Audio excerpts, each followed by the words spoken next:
I'm live at the headquarters of MEMA, the Massachusetts Emergency Management Agency here in Framingham, Massachusetts. So the runners will start in Hopkinton. They'll make their way a few miles and they'll run through here in Framingham. And this is where there's the security hub for all the operations today. I stepped out of the way so you can take a look behind me. Now I'm going to fix the camera so you can see the trailers here. Those are all emergency trailers. I'm at the upper parking lot. Below me is where all of the security operations are for the day. Portland Pirates fans are disappointed their loss is Springfield's gain. We have to feel their pain, right? It was the same story for us in Springfield just about a month ago, losing our AHL hockey team.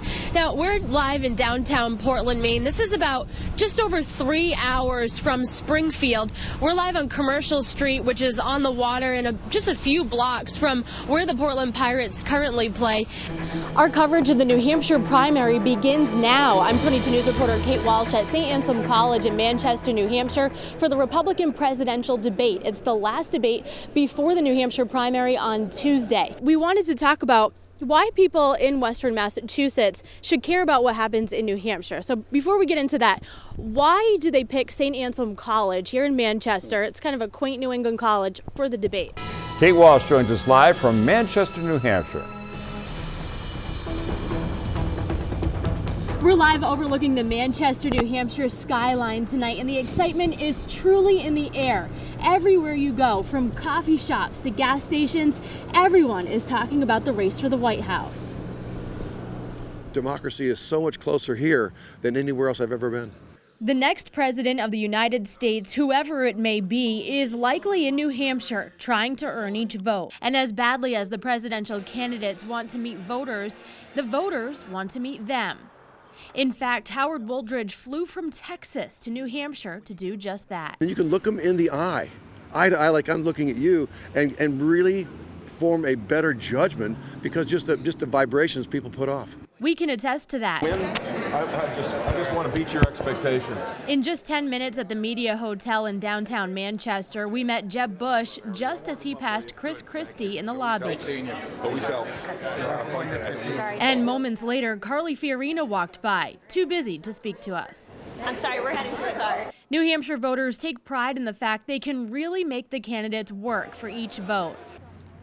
Farmer Carol Sewell brought her animals off the farm and into the city to make sure the candidates heard her message. We need to build up our farms, and we'd love the politicians to pay attention to the small farmers' issues. Have you seen any politicians in particular pay attention to that so far? Not specifically, so that's why we're here to take a message. And of course, we support Bernie. A candidate doesn't need to win New Hampshire to win the party nomination. But the state's legacy as the first in the nation primary helps start that big momentum needed for the rest of the primaries.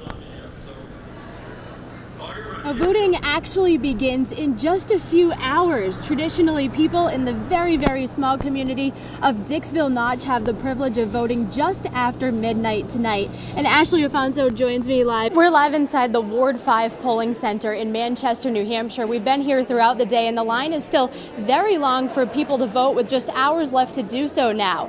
That's because they know just how important what happens here tonight is in deciding who the next president of the United States will be. Airports around the world have heightened security after those attacks. 22 News reporter Kait Walsh is live at Logan Airport in Boston with how travel has been affected there.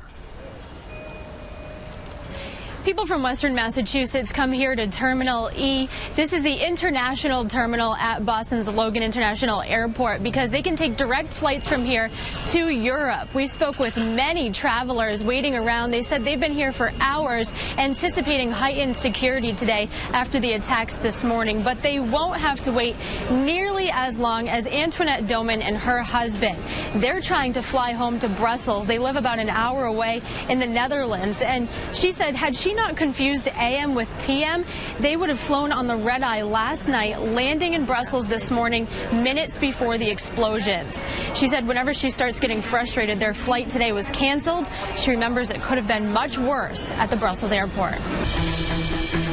Good evening and welcome to this special edition of 22 News. We now know there is a Western Massachusetts connection to the atrocity in Orlando. A man from Springfield is among the victims of the Orlando massacre. His name is Stanley Almodovar. According to his Facebook profile, he lived in Claremont, Florida, but was originally from Springfield.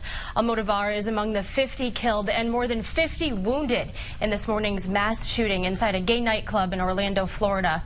A man with an assault rifle started shooting around 2 this morning inside the club. He was killed hours later in a shootout with SWAT team members. And I'm Kait Walsh. We begin this morning with breaking news. A second person with ties to Massachusetts was killed in the deadliest terror attack on U.S. soil since the September 11th attacks. And as we continue our coverage of the Orlando massacre, we bring in former U.S. Ambassador to the Middle East, Mark Hambley. Thanks so much for joining us this morning, Mark. Terrorism experts have warned it was only a matter of time before there was an ISIS-inspired attack here in the U.S., and it's becoming clear now this was an ISIS-inspired attack. How safe should we feel here in the U.S. now? Than an epic brawl in the middle of a Florida golf course, and it was all caught on tape. Look at this video. A golfer got brave and recorded these two gators battling just a few feet away from her. After a while, one of the gators did give up, and they both headed back into the water. Looks like they were both just a bunch of instigators. I've been waiting to say that all morning.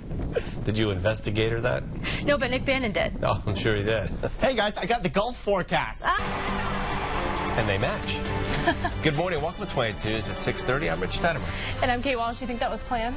I guess. I think so. I guess. We, of course, know her. It's Elizabeth Warren, our senator. We'll have that story in a moment. But first, a check of the weather with a very sad Nick Bannon this morning after his team lost to Iceland. Massachusetts state trooper who was shot in a gunfight with a cop killer last month says he hopes to return to the force. 18-year state police veteran A.J. Cardus spoke for the first time since he killed Jorge Zambrano on May 22nd. It's 22 News in Focus. Good Sunday afternoon. Welcome to 22 News in Focus. I'm Kait Walsh. It's considered an epidemic across the Commonwealth. Opioid addiction and overdose, whether in the form of heroin or prescription pills, these opioids are taking too many lives. So today we'll talk about this increasing problem, treatment and punishment for addicts, and the impact it's all having on communities across Western Massachusetts. Today we have a panel of guests joining me all at once, a different way of doing it today. They're all going to share their expertise on a variety of topics related to this epidemic, so we'll go down the line. Did the Civil War kind of bring up these terrorist cells in Syria, you know, a time of trouble? It's a good opportunity for them to really try to take control, or have they always been there? And why are they becoming more powerful now in Syria? And the waiting list is another myth too. You have kids who get on the waiting list of 6 different charter schools. If they get into one, they stay on the waiting list. We're gonna interrupt here, and we'll be right back, and we'll talk about all of those issues in more detail in just a moment. But first, we'll take a break. You're watching 22 News in Focus. A final farewell to Springfield's hero, a Marine's Marine, an uncle dedicated to serving our nation and dying so that others may live. It's sad that this has to happen on American soil, but I'm proud to be out here and show my respect to him and his family. The Sullivan family invited just friends, family, Marines, and dignitaries to the funeral. But for a well-respected man like Tommy T-Man Sullivan, that meant hundreds of people filling this church. Outside, an incredible image.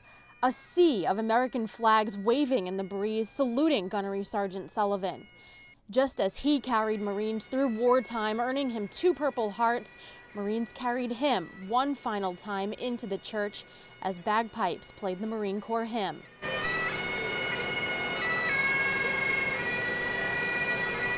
Bishop Mitchell Rosansky said many of the Catholic values are also shared by Marines. He highlighted Gunnery Sergeant Sullivan's selflessness, hope, and love for our nation.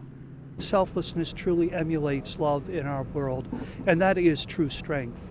The whole world knows that we indeed are a very strong nation, but we're a very loving nation. And we seek not to bring war, but to bring peace. That peace ensured by about 2,000 Patriot Guard riders and volunteers who lined the streets of Springfield with patriotism. Number one is respect and honor for the deceased and the family and the community. That's our number one goal. Strangers to the Sullivans joined them in waving flags and praying for the soul of Gunnery Sergeant Sullivan. They wanted to thank the man who will forever be known as Springfield's hero.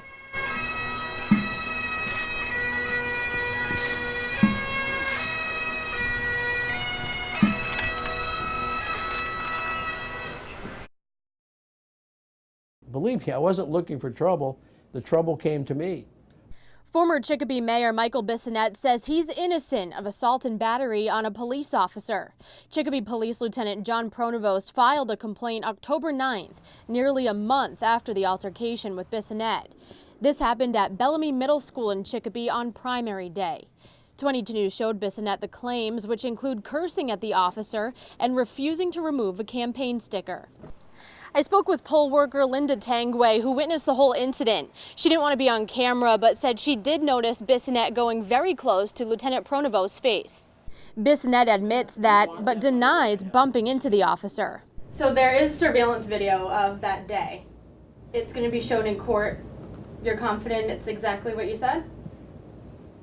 I don't believe there's audio on it, but yeah. No stomach bumping? Not that I'm aware of. Bissonnette claims Pronovost provoked him by making hurtful comments concerning his wife.